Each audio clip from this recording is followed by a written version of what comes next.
Halo guys, lagi dan lagi Ridwan Kamil membuat heboh para netizen terkait dengan janji-janjinya yang begitu tidak masuk di akal, terlalu banyak omon-omon sesuai dengan apa yang dikatakan oleh netizen.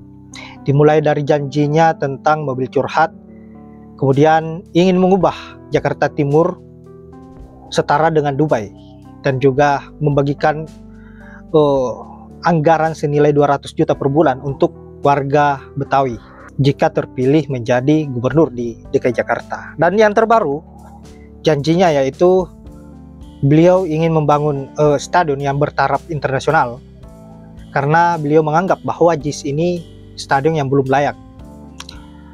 Dan saya kira apa yang menjadi pernyataan Bang Ridwan Kamil ini lagi dan lagi membuat warga DKI pasti sakit hati, karena beliau mengucilkan apa yang sudah menjadi karya Pak Anies pada saat menjabat menjadi gubernur. Nah, untuk itu tanpa berlama-lama langsung saja kita simak bagaimana respon warga DKI Jakarta dan tohokan-tohokan kerasnya terhadap Ridwan Kamil. Saya kira cukup memuaskan bagi kita semua yang selama ini menganggap bahwa Ridwan Kamil adalah boneka dari Cimples. Langsung saja ke videonya. Halo guys, ada berita baru. Salah satu calon gubernur DKI Jakarta janji akan bangun stadion standar internasional yang lebih baik dari JIS. Kebayang nggak? Jakarta udah punya Gelora Bung Karno. Betul. Terus udah punya JIS. Terus mau dibuat lagi oleh Ridwan Kamil yang berstandar internasional juga. Ini orang mau ngambil hati para pecinta sepak bola atau gimana konsepnya gitu, karena nggak semudah itu bangun stadion berstandar internasional. Pulgoso, udahlah Pak, kalau berjanji itu yang real aja Pak, yang bisa dilakukan oleh gubernur selama 5 tahun aja. Ya nggak gini juga lah Pak kalau mau cari simpati para pecinta bola di Jakarta. Halo guys, ada pernyataan dari Ridwan Kamil soal JIS nih, Jakarta International Stadium. Nah, akses JIS ini kan memang masih banyak dikeluhkan oleh warga masyarakat ya. Nah, Ridwan Kamil mengatakan bahwa kami akan membangun stadion standar internasional baru untuk kegiatan konser, menggantikan JIS yang masih belum layak digunakan, begitu katanya. Kalau menurut saya sih, ya ini konyol lah. Ya sama seperti kebanyakan program RK yang kalau kita lihat ya, mobil curhat lah segala macam. Kita lihat saja lah program-program yang ditawarkan RK ini kok sepertinya hanya berbau kesenangan sesaat saja. Nggak ada tuh program yang benar-benar memikirkan bagaimana membangun peningkatan kesejahteraan masyarakat secara berkelanjutan.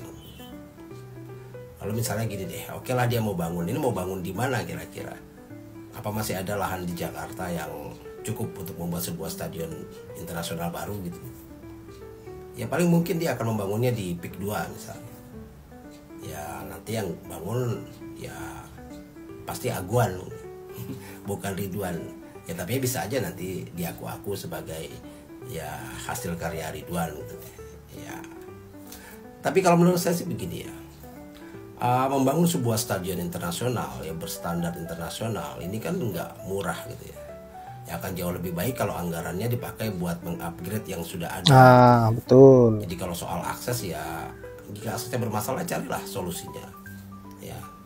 Jadi belum tentu juga kalau kita membangun ya sesuatu stadion yang baru ini nggak akan ada problem lain gitu. Aneh aja sih menurut saya pola pikirnya. Kita ingatlah. Jadi ingat ini apa namanya GBLA ya, Gelora Bandung Lautan Api di Bandung. Itu kan di Subkon dan lain-lainnya itu di orang-orang titipan lari ke satu Bandung. Lalu kita lihatlah hasilnya. Waktu peresmian saja bocor di mana-mana, mapnya kacau balau. Bayangkan kalau bikin stadion baru berskala internasional. Stadion Gelora Bandung Lautan Api ini, GBLA ini disorot banyak orang karena banyak sekali masalah ya, dari korupsi sampai kasus pembunuhan gitu ya. Kita ingat ada kasus supporter Persija yang disiksa sampai mati oleh bobotoh waktu itu. Jadi menurut saya nggak akan semudah itu. Jadi kita lihatlah janji-janji RK di Jawa Barat lah, Bekasi yang janjinya mau dipercantik seperti Korea, apa ada realisasinya. Lalu rencana pasar modern seluruh Bandung di 2017 berapa persen yang ada gitu yang terjadi yang jadi dibangun. Rencana kereta gantung di Puncak, kereta kota Bandung, apa ada hasilnya? Nol besar. Jadi kalau menurut saya JIS itu ya asal tersambung dengan stasiun KRL, kemudian ada LRT seperti yang direncanakan, terhubung dengan JIS di fase 4 serta Transjakarta yang sudah ada di 2 koridor ditambah lagi gitu.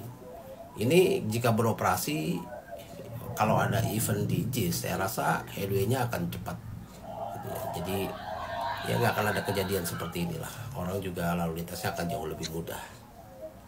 Ya sebenarnya saya bingung sih soal RK ini. Nggak ngerti lah. Atau mungkin ya karena memakai pola pilpres kemarin gitu ya. Jadi ya nggak penting soal program gitu ya. Karena sudah yakin didukung pasti menang, maka ya programnya yang penting asik-asikan. Salam. Tidak mau politisasi sepak bola. Terus ini apa? Buktikan cinta ke Persija dan The Jack jika terpilih. Jika terpilih. Kalau nggak mau politisasi, seharusnya ya terpilih atau nggak terpilih, saya akan cintai Persija dan The Jack. Gitu.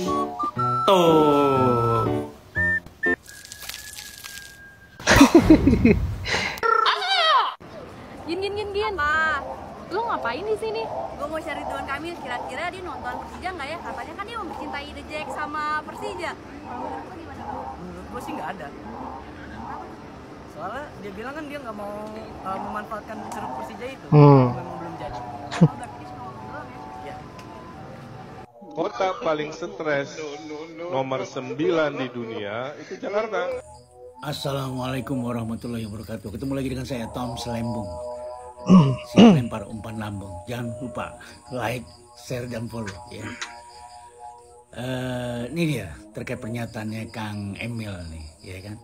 Tapi begini, kalau semuanya dilihat dari tingkat internasional, ya mungkin ya. Tapi kalau kita melihat dari tingkat tanggung jawab tingkat nasional gitu ya. Dia kan bicara tanggung jawab nih kan. Betul ya kan? Bahwa sesuai data BPS ya dan kata data box ya, bahwa tingkat depresi tertinggi di Indonesia, Jawa Barat menduduki posisi tertinggi ya.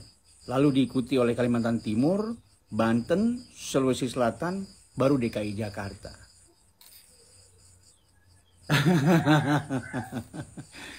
Jadi mungkin warga Jawa Barat sebenarnya udah stres punya pemimpin seperti sampean kan, gitu loh. Warga Jakarta kalau gue sih nggak mau dibilang depresi sama calon gubernur kayak begini. Tapi terserah kalian lah. Masa warga Jakarta dibilang depresi, stres, yang kayak begini. Jackmania mana? Jackmania? Hah? Waalaikumsalam warahmatullahi wabarakatuh. Siap, itulah berbagai komentar dari netizen yang saya kira cukup menohok bagi Ridwan Kamil dan pengikut-pengikutnya. Dan saya berpikir bahwa Ridwan Kamil ini telah berhasil